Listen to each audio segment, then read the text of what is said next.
ओम शांति। देखिए, जिंदगी जीने के लिए हम कुछ नियम बनाते हैं। प्रकृति के भी अपने नियम हैं।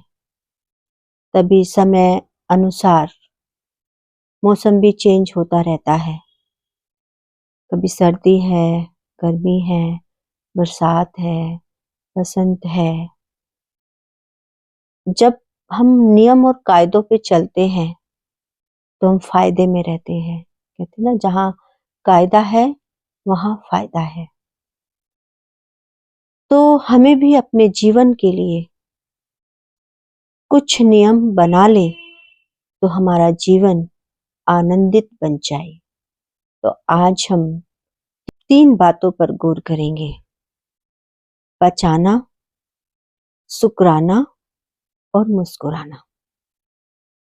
कहते हैं ना, जब हम शरीर के लिए भोजन खाते हैं और वो भोजन न पचे तो रोग बढ़ जाता है।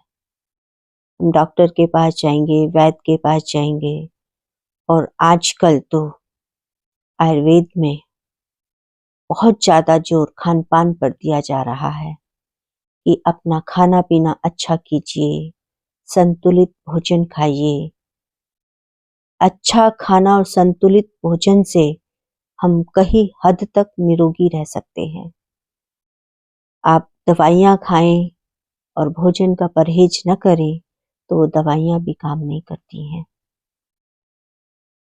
तो सबसे जरूरी होता है जो भोजन हम खाते हैं वो भोजन डाइजेस्ट हो जाए, पच जाए। तो भोजन का पचाना अर्थात रोगों से मुक्ति पाना, और ना पचे तो वही भोजन हमें रोगी बना देगा। दूसरा, हमारे जीवन में दुख भी आते हैं। यदि दुख को हम न पचा पाए तो जीवन में निराशा और उदासी आ जाती है। यदि दुख को हमने एक्सेप्ट करके और आगे बढ़ गए तो हम सफल हो जाएंगे।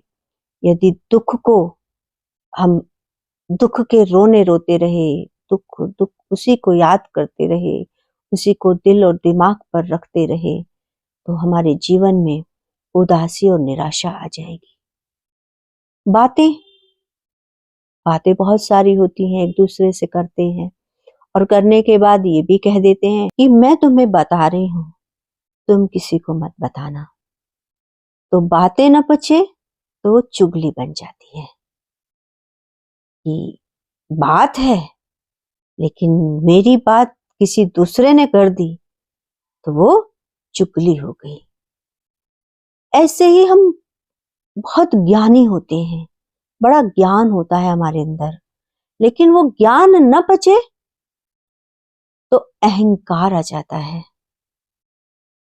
ज्ञान को डाइजेस्ट करना भी बहुत जरूरी है, क्योंकि ज्ञान यदि हमारे अंदर पचना शुरू हो गया तो वो हमारे अंदर सरलता और निर्माणता लेकर आएगा। यदि ज्ञान न पचा तो वो हमारे अंदर अहंकार लेकर आएगा। इसी तरीके से पैसे की कामना हर किसी के पास रहती है और पैसा कमाने के लिए लोग बहुत मेहनत करते हैं और मेहनत के बाद पैसा आता है। लेकिन यदि वो पैसा भी न बचे तो पाप बढ़ने लगता है, क्योंकि पैसा का पचना, क्योंकि कहते हैं ना, धनवान व्यक्ति, जितना व्यक्ति धनवान होता है उतना उसका व्यवहार अच्छा और बहुत ज्यादा वो यूनिक, उसके अंदर क्वालिटी आने लगती है। लेकिन यदि वो पैसा बाहर बोलता है तो वो पैसा मुझसे पाप करा लेता है। इसीलिए डाइजेशन, चाहे वो भोजन का हो, चाहे वो बातों का हो, चाहे वो दुख का हो, चाहे वो ज्ञान का हो, चाहे वो पैसे का हो, डाइजेशन होना बहुत जरूरी है। इन सभी चीजों की हमारे जीवन में बहुत वैल्यू है, लेकिन वो वैल्यू तब तक वैल्यूबल है जब तक वो मेरे अंदर डाइजेस्ट न हो बचे ना। दूसरी बात, शुक्राना। भगवान ने इतना अच्छा जीवन दिया है, तो सबसे पहला धन्यवाद उस परमात्मा का। इतनी सुंदर सृष्टि, इतनी सुंदर दुनिया, इतनी सुंदर प्रकृति, इतनी सुंदर सृष्टि भगवान ने बनाई, और इस सृष्टि पर हम अपना जीवन व्यतीत कर रहे हैं, तो उस परमात्मा का बहुत बहुत धन्यवाद। यदि हमने धन्यवाद करना सीख लिया, शुक्राना सीख लिया, तो मेरा जीवन खुद सुखों से भर जाएगा। आज हम बहुत लोगों के संपर्क संबंध में आते हैं। किसी के साथ हमारा व्यवहार बड़ा अच्छा होता है, किसी के साथ हमारा व्यवहार खराब होता है, किसी का हमसे व्यवहार खराब होता है, किसी से हम परेशान हो जाते हैं और कोई हमसे परेशान हो जाता है। लेकिन उन सभी चीजों को न सोचकर हम ये सोच लें, ये परेशानी भी मुझे कुछ सिखाने आई है, इस परेशानी का भी शुक्रिया। यदि उसने मुझे कुछ गलत बोला है, तो मेरे अंदर समाने की शक्ति कितनी है, ये मेरी कैपेसिटी नापने आई है, तो इस गलत बोलने वाले का भी शुक्रिया। यदि मेरे अंदर ये भाव आ जाता है, तो मेरा जीवन सुखों से भर जाएगा। क्योंकि शुक्राना एक ऐसा चीज है, शुक्राना वही व्यक्ति कर सकता है जिसके अंदर दुआओं का खजाना भरा हुआ होता है, जिसके अंदर शुभ भावनाएं, शुभ कामनाएं भरी हुई होती हैं, वही शुक्राना अदा कर सकता है। तो मेरा जो लेवल है, मेरी जो स्टेज है, वो शायद बहुत ऊंची होगी यदि मैंने शुक्राना करना शुरू कर दिया। क्योंकि मैं दुआओं के खाते से, शुभ भावनाएं, शुभ कामनाओं के खाते से अपने आप को भरपूर और संपन्न बनाकर ही किसी का शुक्राना कर सकती हूँ। जब वो चीज मेरे अंदर हो सकती है, तब मैं दूसरों को दे सकती हूँ। तो मेरी जो लेवल है वो बहुत हाई क्वालिटी का बन जाएगा। तो इसीलिए मुझे शुक्राना करना भी सीखना होगा, क्योंकि शुक्राना करते करते करते करते मेरे अंदर वो सारी क्वालिटीज आ जाएंगी जो मेरी पर्सनैलिटी को बहुत ऊंचा बना देंगी। और यदि ये चीज मेरे अंदर आ गई, तो तीसरा है मुस्कुराना। तो मेरा जीवन कैसा हो जाएगा? मुस्कुराहट से भरा हो जाएगा। क्योंकि एक तो मेरे अंदर सारी बातें, ज्ञान, सब चीज डाइजेशन पावर आ गई, शुक्राना करने की शक्ति आ गई, तो जीवन में मुस्कुराहट तो अपने आप आ जाती है।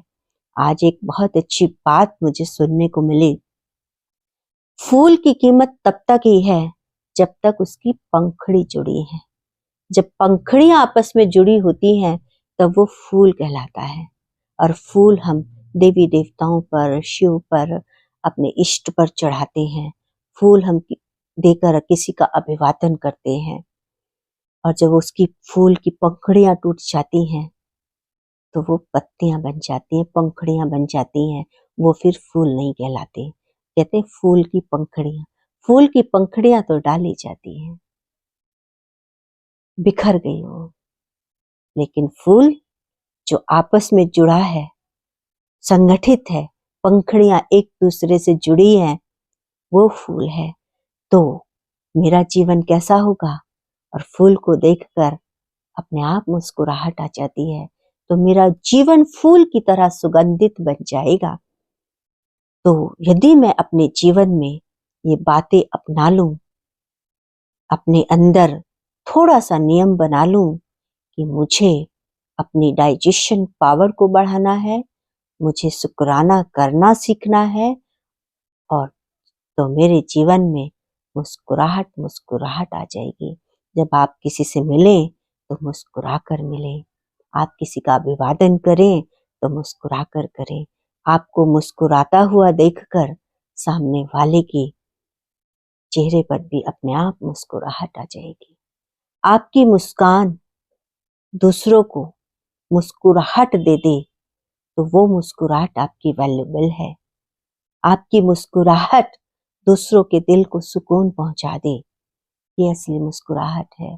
आपकी मुस्कुराहट सामने वाले के चेहरे पर एक ऐसी शीतलता प्रदान कर दे, उसको लगे कि इनको देखकर तो मेरा दिन बन गया, तो वो मुस्कुराहट काबिल तारीफ है।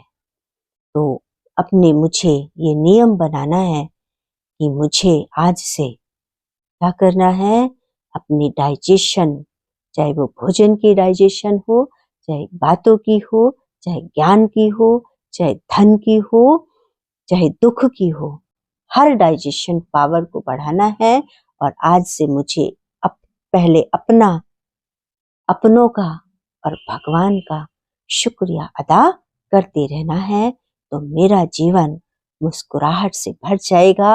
और जब मेरे जीवन में मुस्कुराहट भर जाएगी तो मैं दूसरों का जीवन भी मुस्कुराहटों से भर सकती हूँ।